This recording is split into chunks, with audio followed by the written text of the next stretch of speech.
Chris Benoit, the Canadian Crippler, one of the most gifted technical wrestlers of the past 30 years, influenced by the Dynamite Kid in more ways than one, it turns out, and widely regarded as truly one of the most influential, one of the most vicious, one of the most aggressive professional wrestlers, and somebody that, well, did influence a whole lot of wrestlers. I mean, there were a lot of people that considered him one of the best. Somebody they could go back and watch his matches, say, man, he hits hard, man, he went balls out, man, he did that diving headbutt a little bit too goddamn well, took way too many shots to the head, and so many other memorable moments that were all dashed when, on the weekend of WWE Vengeance Night of Champions 2007, Chris, Nancy, and Daniel Benoit were at home in Fayetteville, Georgia, and then Chris Benoit decided to do the unthinkable, kill his wife, then kill his child the next day, and then kill himself. Pretty much just totally nuking, destroying, flattening, scorching everything that he did in his wrestling career. But much more importantly, he took the lives of two innocent people. Two innocent people, they had no choice in the matter. He took their lives because he was a vicious, vile son of a bitch at the very heart of it. Now, there were things that led up to this, but there is no doubt you have to be absolutely cold-blooded. You have to be cold as ice and willing to sacrifice, well, your legacy to basically destroy your family, because if you go, then who can take care of them? They could have taken care of themselves, and Chris Benoit did the absolute unthinkable, and it's unforgivable, and so many other words I can't even say, because I get banned, and my channel would be taken care of. But yeah, Chris Benoit, one of my favorites until he did what he did, and that is a black cloud, something that will forever hang over wrestling. Something you always wonder, what if, what led to this? I mean, obviously you have to be a monster to do stuff like that, but while there is no way to humanize what he did, what if there was a way to prevent it? What if it didn't happen? Was there any way to prevent it from happening? Because Chris Benoit, up to that point, he was considered one of the best, and then he just totally destroyed it. But let's talk about some possibilities. As I'm John Rittman with my real honest thoughts on what if Chris Benoit and the tragedy hadn't happened. Basically, what if the Chris Benoit tragedy hadn't happened. And I want to know your thoughts in the comments, please. Once again, I am not going to try to humanize Chris Benoit, because even though I loved watching his matches, wasn't able to see his Japanese stuff until way later, and then was able to see that when there were VHS tapes traded with a buddy of mine who actually had an uncle that had a pen pal in Japan and was able to get these tapes. It was cool to see that stuff. But seeing his stuff in ECW, in WCW, in WWE, and seeing, honestly, how gifted the guy was. You gotta talk about his career, and then we can talk about, I'm not going to get into all the details about the tragedy that has been covered in, at length for many, over many videos that I've done, many videos that other people have done. But to basically get into it, he was born on May 21st of 1967 in Edmonton, or rather Montreal, dramatic pause, Canada. But then he was, billed as from Edmonton, Alberta, Canada. He fell in love with both wrestling and weightlifting from an early age. Was using steroids from an early age as well. By Christ, you could tell. Was influenced by Dynamite Kid. You could just look at Dynamite Kid in about, 85, 84, 85, and then you take a look at Chris Benoit. I mean, good God, it's a mirror image. It's like the old Spider-Man meme where they're pointing at each other. And then, he did the snap suplex, the diving headbutt, the vicious chops, the vicious nature of how he would lay shit in. He would hurt himself, and he would also hurt his opponent. Started in Stampede in late 85 to win numerous titles, and it closed its doors in late 89. He had some good, runs in Japan. He was the Pegasus Kid under a mask, and he was Wild Pegasus. He would wrestle Jushin Thunder Liger. He didn't like the mask at first. He would end up growing to love it. Would lose his mask, I believe, in Mexico in 1991. And He would even win the Junior Heavyweight Championship, the IWGP Junior Heavyweight Championship in August of 1990. He wouldn't hold it for very long, but still, that was a big goddamn deal, especially for back then. To beat Liger, to wrestle Liger for that championship, that's certainly something. And then he won the Best of Super Juniors in 93-95, won the inaugural Super J Cup, and how could you not respect somebody as far as their work? Taking a look at their work back then, how could people not be excited about the future, especially tape trading and seeing his stuff over there and seeing the stuff in the States, the ECW run. I mean, he did have a brief WCW run where he teamed up with a guy named Beef Wellington. No, really, that was the guy's name. But then, after teaming with Queef Wellington, which I feel bad for saying, I hope that Mr. Wellington, doesn't see this. I don't know why he would. And he lost to Two Cold Scorpio, Super Brawl 3. Then he would continue to have the aforementioned, work in New Japan and actually be pretty successful. I can't imagine the travel was necessarily easy. At this point, he had, I believe he had a daughter. Somebody mentioned, actually, this was a while ago when I talked about the Benoit two-parter, the two reviews I did on the two respective parts of the Dark Side of the Ring show, that he also had a daughter. I was not aware of this. I hope she's doing well. And then you have David Benoit, who kind of got blacklisted by, various people for stuff beyond his control. That was not cool. Then he had the ECW run. This is during the Super J, or, this is after the Super J Cup, before the 1995 Best of Super Juniors win. Now, he was contracted out from New Japan, and he had a U.S. work visa. And the whole thing about Sabu's broken neck, did the thing, Sabu landed, tried to rotate, did wrong, landed on his neck. Benoit was upset, understandably, because Benoit didn't, at the time didn't feel that he had to break anyone's neck. He would develop that bloodlust a little bit later on. Yeah, there's going to be some comments in here about that. But then Heyman came up with the crippler idea, and it fit, especially later on, but it did fit. The Canadian crippler. Taking, a little bit of inspiration from Ray the Crippler Stevens. So Ray the Crippler Stevens didn't kill any of his family members, at least as far as I know. And then he would team with Dean Malenko, and they would be paired with Shane Douglas, the Triple Threat. This is before many, many, many incarnations of the Triple Threat came around ECW. And then Heyman did not renew his, I guess, U.S. visa. I guess he just either forgot to or whatever got the most out of him. Benoit kept traveling to Japan. Because I guess he had an easier work visa there. Or you just need a passport, I'm not exactly sure. And then him, Dean, and Eddie, around the same time went to WCW. I think Benoit was there a couple weeks. I'm trying to remember the exact timeline, because I know that Benoit showed up in October of 95, October or early November of 1995, and would have his, would quickly, gain a lot of fans in WCW. He would be part of the Four Horsemen. He would lay his shit in. He would do some really, really good stuff. The most famous thing that he did in, say, late 96, 97, that kind of stuff, was the feud with Kevin Sullivan, where Kevin Sullivan basically booked his own divorce, because Kevin Sullivan is a goddamn creepy, weird idiot. Kevin Sullivan may or may not have abused Nancy. It's entirely possible he did. I'm not exactly sure. I wouldn't be surprised. I also wouldn't be surprised if maybe him booking his own divorce was a bad idea. And he would have a series of matches with Kevin Sullivan. They would even fight in the women's restroom and stuff like that. It was actually kind of hilarious. And then the retirement match at Bash at the Beach, easy for me to say, 97, where they were in the sand and everything. The sand and the surf and the turf and whatever. And Kevin Sullivan would retire. He would come back, I think, for one match.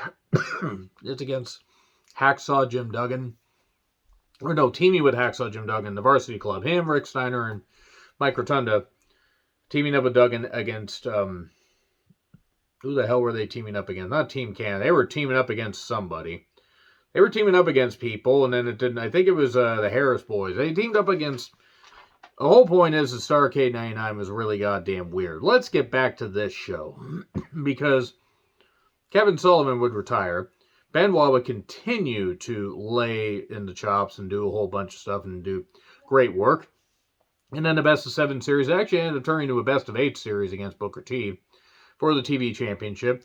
That helped elevate the status of both guys, and they were great matches. They were, whether they were on TV, whether they were on pay-per-view, didn't matter. They were great goddamn matches. And then they reformed the Four Horsemen.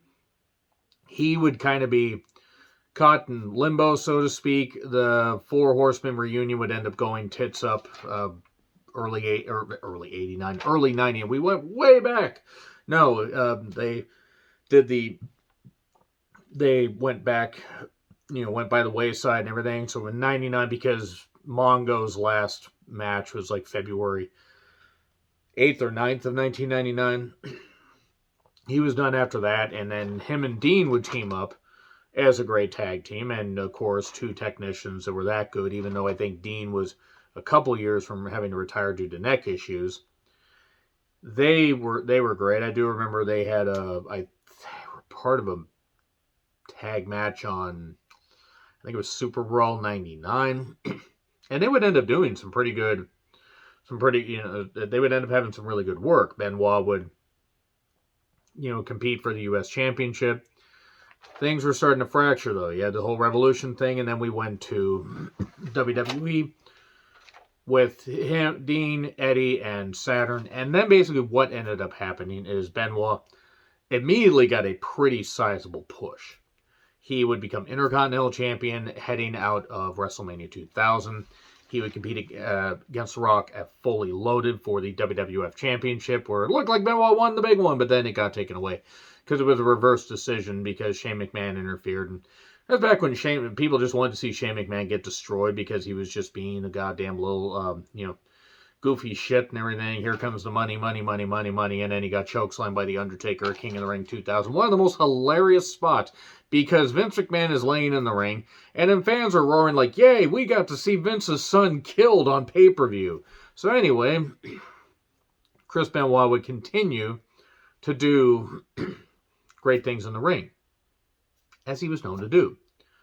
He would compete against Chris Jericho for the Intercontinental Championship. By the way, if you do happen to hear any booms outside, it is because, unfortunately, just because we are in the new year, that does not mean that the fireworks ever end, especially in my area, because people don't give a fuck out here. So, he would compete against Chris Jericho over the Intercontinental Championship. And then we start to get into the dark parts because you start to see, as far as his diving headbutts, as far as all of his moves, the head shots, the chair shots. There's that spot where Benoit does the suicide dive. Boy, that's an apt name for what he ended up doing. But Jericho hits him in the head with the chair. Can't figure out why Chris Benoit had a whole bunch of brain trauma. And then he would start to develop neck issues, even though he had a great series of matches against Kurt Angle. Kirk Angel, as it were, as Jericho said. WrestleMania 17, the Ultimate Submission match, which was another thing that he ended up doing with his family later. No, Chris, it's a stipulation. He would end up doing that, I believe, Backlash 2001. I think it was Backlash 2001. And then he would be part of one of the best matches in Raw history, at least up to that point. Tag team match, him and Jericho against Steve Austin and Triple H for the tag team championships, where Triple H tore his quad off the goddamn bone, finished the match. Benoit and Jericho won the tag team titles, and then there would be a TLC match, a TLC 3 match on goddamn free TV during that time. I think it was actually just a month before that. Benoit was starting to have neck issues and issues. Like, issues of all kinds. Like the fact that his muscles were atrophying because he had neck issues and he kept wrestling. And then we had the King of the Ring 2001, triple threat match again with Jericho and Austin. And then he had neck surgery. And apparently he wasn't the easiest to deal with at this point, but maybe it was a chance to give him time to ease back. And yeah, he could train, but he could also ease back, spend time with his family. During this time, he still kept in contact with Eddie Guerrero because they developed a friendship back in New Japan. Even though they hated each other at first or were having issues and butting heads and everything, then they would become best friends. That plays into a little bit of the story a little bit later on. Dean Malenko was also the third friend, the Three Amigos, I believe as they called themselves. He comes back from neck surgery after Mania 18. Vicious heel. Teams with Eddie. Then I believe teams with Kurt Angle, an unlikely tag team later in the fall. And then Kurt Angle wins the WWF Championship at Armageddon 2002. We had that incredible match at Royal Rumble 2003 where Benoit got a standing ovation. And then he teamed with Rhino, and then Rhino turned on him, and he didn't win the U.S. title, and he kept rising up. And then eventually won the 2004 Royal Rumble from the number one position and everything. And Benoit won it, and then it was, could he win the big one? Could he win the big one? And instead of Triple H putting Benoit over clean in a singles match, let's put Shawn Michaels in there. To be fair, it was a great triple threat. It wasn't the last triple threat Benoit was involved in. Don't worry, these jokes will stop one of these days. It's the only way I can do. I can keep myself level without announcing and shredding him with every goddamn expletive, even though he's been dead for 15 years. Nancy and Daniel should be here still. Benoit the Monster shouldn't. He wins the big one. Big goddamn deal. During this time, though, Nancy had gotten a restraining order against him, but then lifted it and stuff like that. It was around in 03 or just after this or something. I'm trying to actually remember the exact timeline. They'd mentioned on Dark Side of the Ring, but I don't remember the exact timeline. Whole point is she was starting to censor things that were going on because he was abusing steroids to the nth degree. Seriously, look at it. It was insane. It was actually astonishing how many steroids he was doing. And then he lost the world title to Randy Orton. And then he was still in the mix. He was still doing stuff. He would have a good showing in the 2005 Rumble. He would be in the first ever Money in the Bank ladder match at WrestleMania 21. He would, I think he would end up getting a little bit of time off after this. A little bit, no. I'm trying to remember if he got a little bit of time off here or if it was 2006. I'm trying to remember because I think he got some time off after this. He would end up, he ended up getting time off in 2006 because he would end up attacking Orlando Jordan and beating him up and brutalizing him and beating him in just a few seconds. I believe SummerSlam 2005. And they would become a running gag that Orlando Jordan couldn't survive very long against Chris Benoit. And he would be the U.S. champion, and then he would eventually enter a feud with JBL. He would lose it there at WrestleMania 22. And then he would get his time off. And unfortunately, around just a few months before that loss of JBL, his lifelong friend Eddie Guerrero would pass away. I did a piece on Eddie Guerrero. You can check that out. Still, the hardest death I ever had to deal with. It hurts me to this day. Hurts so many others to this day. It tore Benoit up. And there's no doubt that led him down a bad path. I'm not blaming Eddie. I'm not just losing somebody that close to you can do it. But you can also be kept a little level and not murder your goddamn family just because you lost your best friend. But then he gets into a lot of issues and a lot of problems. And, still wrestles in 2006. Has a feud against MVP over the U.S. Championship. And then there was the thought that he was going to be on the ECW brand. He was going to be the first champ, or he's going to be the new ECW champion after Lashley had been stripped of the title. And he was going to be kind of the player coach and stuff like that. He was a little bit worried about money and stuff like that. And also his marriage was falling apart because Nancy wanted to leave him. Because, he was abusing steroids and he was clearly off his goddamn rocker. And then on June 23rd, 24th, Nancy died at his hands.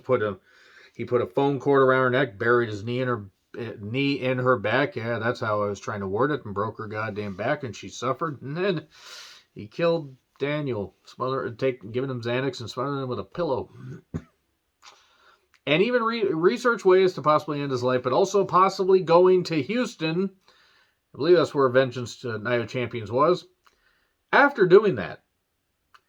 Now, if he had ended up doing that before, and, not ending his life and ended up going to do that, and they had found the bodies there, could you have imagined the black eye that would have happened, that would have been on WWE, that would have been on wrestling in general? And then he ended up hanging himself from a weight machine, and all that stuff's been talked about. And what he did absolutely erased and eradicated all that. The reason I did it, that I gave the details and I wanted to give the overview. What if, and this is in no way trying to humanize the fucking monster. What if what if the Benoit tragedy had been prevented? Okay. We got to go back to the Eddie Guerrero passing. If Eddie hadn't passed, I think that Benoit's marriage still would have gone tits up. In fact, I think it's pretty obvious that Nancy probably would have left him. But he would have had his friend, and he would have been able to handle that. And Eddie probably would have been able to keep him level. With Eddie, the Benoit tragedy wouldn't have happened, or at least, well, it wouldn't have been an acrimonious split. Nancy and Daniel would still be here. And then Benoit could have done the player-coach thing, could have wrestled a couple more years, and then retired, and then, maybe been, worked in FCW or whatever it was. I think they had FCW at that point. And he could have done that. He could have retired. He could have just done, he could have, taken it a little bit easy, because let's be perfectly honest, Benoit's work, while still great at that point, what else could he have done? He started wrestling in 1985. By that point, he was in wrestling for 22 fucking years. And he would have been 42 by that point. So he might have been able to go he could have gone to Mania 25. That could have been it. It could have been the end for Eddie and the end for Benoit as far as their in-ring careers. Now, obviously, if Eddie hadn't passed away and Benoit hadn't passed away, all the concussion and drug policy, protocol things that WWE has wouldn't have ended up happening. Not then, at least. But if Eddie hadn't lived on, would there have been a way to prevent the tragedy? Well, yes, because WWE talents and people would have been able to recognize, like, hey, we really need to get him into some kind of treatment. We need to make sure that Chris is going to be all right. Because Chris went right back on the goddamn road, which wasn't healthy. Eddie passed away, and then he went on a goddamn European tour, and he did all this and everything, and he could have asked for some time off, but he knew, because he knew his marriage was eroding because of his drug abuse and all that. So it would have hinged on Eddie sticking around, or being able to stick around. I'm not knocking Eddie. He has demons. He passed away, and it was absolutely horrific what happened. Because Benoit was a multi-time world champion, and clearly one of the most revered technical wrestlers and one of the hardest hitters. After losing his friend, his best friend, his brother, his confidant, that was pretty much it. If Eddie was here, if Eddie was still there, but he probably could have convinced Benoit, hey, let this go. Still be there for your family. Get yourself right. Because it was a series of events that unfortunately led to him being the monster that he truly was, killing his wife and child. But I think there could have been a way for Benoit to still wrestle, maybe tone things down, go to part-time, WWE to make sure that he got in the right headspace, that he was examined, that he was taken care of, but the amount of concussions, the amount of stuff, the paranoia he had, all the stuff he had, you have to think that even if they were able to stave it off, that probably is all they would have been able to do. It's entirely possible that he would have just ended up taking his own life, which now his wife and child would have still been around. Nancy and Daniel would have still been around. Safe somewhere else.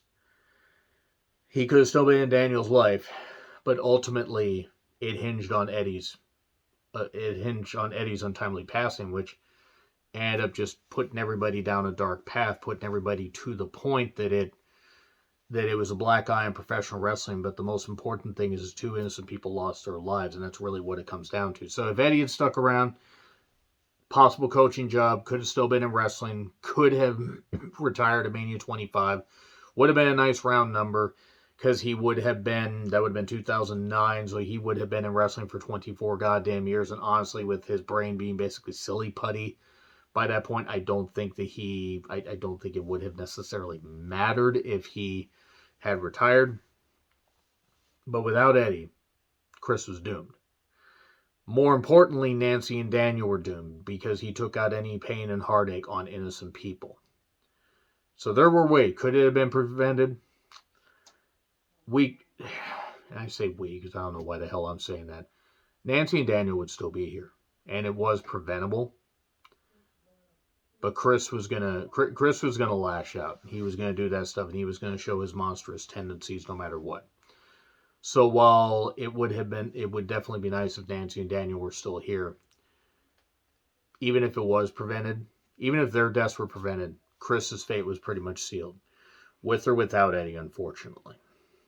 So yeah, it's a few scenarios we could talk about to the end of time. Let me know your thoughts in the comments. Like, share, subscribe, Twitter handle in the description. I'm John Ritland. Chris Benoit was a monster. Just remember that. See you soon.